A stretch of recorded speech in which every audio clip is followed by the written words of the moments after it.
Therefore delighted to declare Jeremy Corbyn elected as leader of the Labour Party. یہ وہ لمحہ ہے جس کے بارے میں چند مہینے پہلے برطانیہ میں شاید کوئی سوچ بھی نہیں سکتا تھا۔ بائیں بازو کی سوچ رکھنے والے جیرمی کوربن کی جیت نے برطانوی سیاست میں ہلچل مچا دی ہے۔ جیرمی کوربن کو لیبر پارٹی نے اپنا رہنما کیا منتخب کیا، ان کے مخالفین نے انہیں اپنا ہدف تنقید بنا لیا۔ وزیر اعظم ڈیوڈ کیمرون نے تو انہیں ملک کی سلامتی کے لیے خطرہ قرار دے دیا، لیکن ان کے حامیوں کا خیال ہے کہ برطانیہ کی سیاست جو ایک چھوٹے سے دائرے میں بند ہو کر رہ گئی تھی، اب یہ دائرہ وسیع ہوگا۔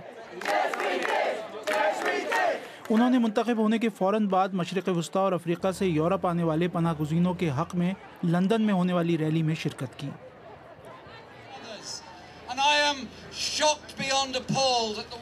مجھے شدید غصہ ہے کہ ہمارے میڈیا کا ایک بڑا حصہ مشکل حالات میں پھنسے ہوئے، مجبور اور پریشان لوگوں کو مسئلہ کہہ رہا ہے۔ وہ عراق جنگ کے شدید مخالف تھے اور واضح طور پر کہہ چکے ہیں کہ برطانیہ بقول ان کے مزید غیر قانونی جنگوں کا حصہ نہیں بنے گا۔ وہ ایٹمی ہتھیاروں کے خاتمے کے حامی ہیں اور برطانیہ کے ایٹمی ہتھیاروں سے لیس آبدوزوں کے پروگرام ٹرائیڈنٹ کو بھی ختم کرنا چاہتے ہیں۔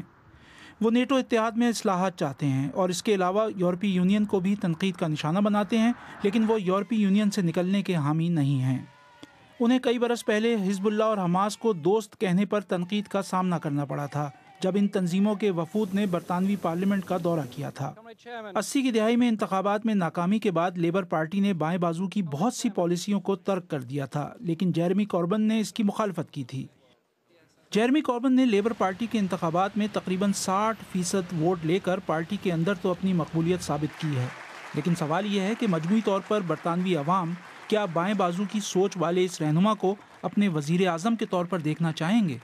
حسین عسکری، BBC نیوز، لندن۔